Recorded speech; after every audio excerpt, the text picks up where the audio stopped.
Folks, this is Book Talk with Corbin, and I'm your host. And we have a returning guest, a good friend of the show, Star Parker. I absolutely love talking to her because, in my view, she's really one of the most amazing intellectuals in this country. She has a phenomenal story. And I think it's very, very important that more people, particularly women, black women, hear her story from her own lips. And so today, sister, what I like to do is talk to you about your education. We hear so much about how in urban areas black students are not achieving, they're underachieving. The school system is failing them. Would you sort of say that that is a type of education experience you had, that you were part of a failing, or part of a school system that sort of failed you and other black students? I think there are a lot of students that are being failed by this public system, if you will, government, one size fits all, and that size doesn't fit them because when you're trapped inside of poor zip codes, your education is not going to work.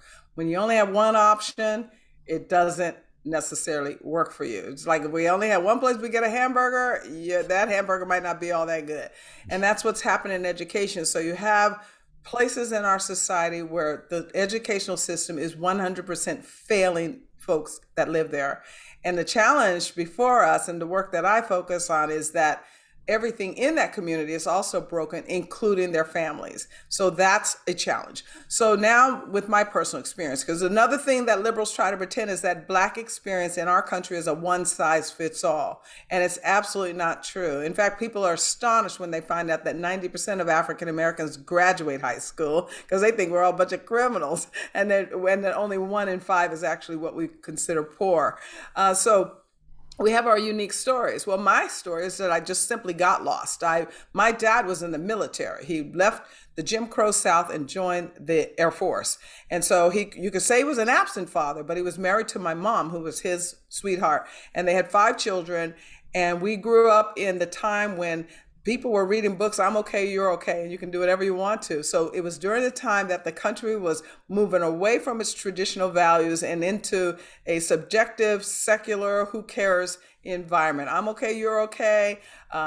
Everything is situational. And I'm listening to all of these lies of the left, as I call them, and I got totally lost. So by the time I was in junior high, I was already involved in criminal activity. By the time I was leaving junior high, I was already involved in drug activity. By the time I was going to high school, I was already in sexual activity. By the time I became a young adult, I'd already been in the abortion clinic after clinic.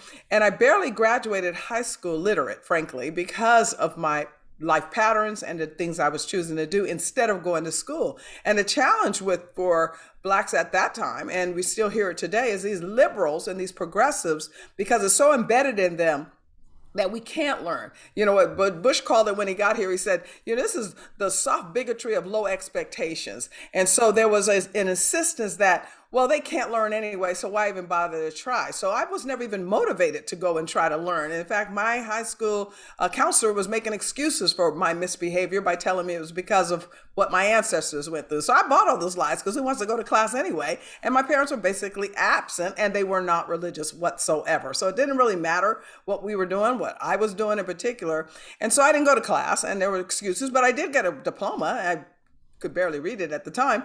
And then I got born again. I got born again. After all of this horrible behavior, I was living on welfare. I'm just living madness.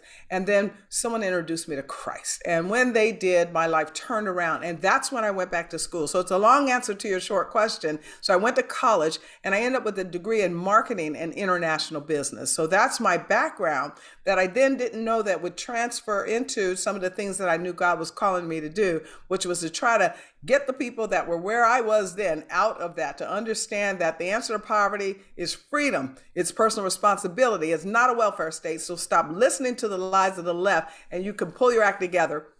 And if you make a mistake or something goes wrong, we have an advocate in Jesus Christ. So that's my story of how I got a degree from college. Mm-hmm. And so what were you said using your own words, hey, I got a diploma, I barely was able to read it, but then later on you graduated, you got a college degree, and then I'm gonna tell my listeners a little bit more about your achievements, because that in itself is a phenomenal achievement, given what you just said. But there's Yeah, more. it is. But you know what I believe, Corbin, is we have the capacity. If you really believe that God distributed talents, he may have given one five, one two, one one. Okay, and so you might not have everything that it takes to be a rocket scientist, but you have all that you need to do what it is he's called you to do. Well, I didn't know he was going to call me to be a writer. I didn't know that he was going to call me to be a syndicated columnist, a writer of books and syndicated columns. I didn't know that he was going to have me run a think tank and where we do nothing but think and read all the time, research numbers, everything like that. But frankly, that disposition that would encourage me to say, don't even try, because I was already falling behind and I wasn't the smartest person in the classroom. And I didn't know if I had the ability to be the smartest person in the classroom. It still follows me into my future.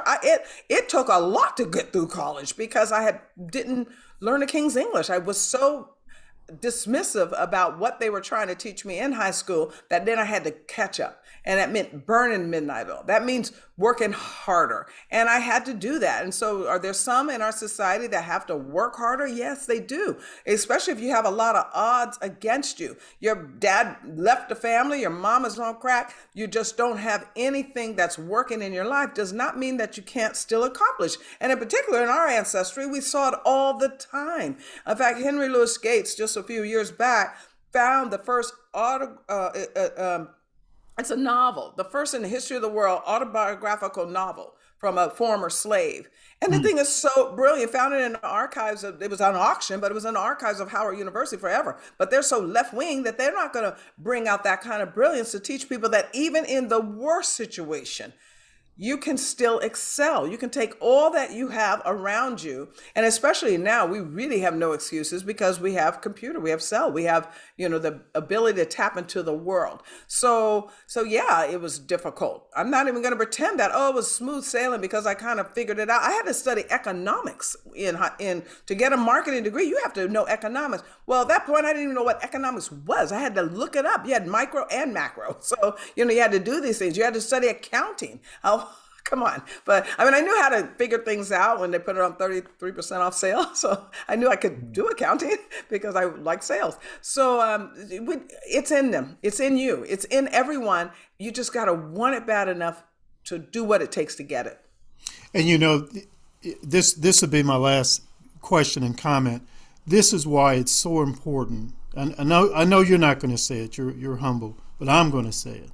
You are just that living example of like a Booker T. Washington. People talk about Booker T. Washington up from slavery, but your life is just like that too. Work hard, work hard, work hard. know your value, and you can accomplish too. Yeah. And I have to tell you, one of the things that I learned very, very early in my Christian walk is that God gave us a proverb a day to keep the devil away. So there are 31 proverbs. So even till today, we're talking 30, 40 years later, I can't even keep up with the time now. I still read a proverb a day. I get on the 13th of the month, I read the 13th. On the 14th of the month, I read the 14th. On the 1st of the month, I read the 1st. And it was fascinating is in the very first proverb, not only does God talk about wisdom and how he's going to distribute it, and if you want it, you can have it, but he also told us don't join a gang. The lesson you first learn in Proverbs 1 is individualism, not collectivism. Not let someone else figure out your problems. It's you have a unique ability to deliver something to the world. Go find it. Go discover it. Go create it. And so that's one of the reasons I think I was also able to get through, learning and doing some of the things that I do today. Fantastic. We're going to conclude there. Could you please give us the website? Because you had mentioned you operate a think tank. Could you please give us your website's The website is curepolicy.org, curepolicy.org. And yes, we work on welfare reform and all related issues. We fight poverty. We restore dignity through messages of faith, freedom, and personal responsibility. That's my work here in Washington, D.C., and will probably be my work until I retire out. Fantastic. Thank you so much, sis. I hope to be able to touch bases with you again. I'm sure you will. Thanks. You're my friend. Thank you.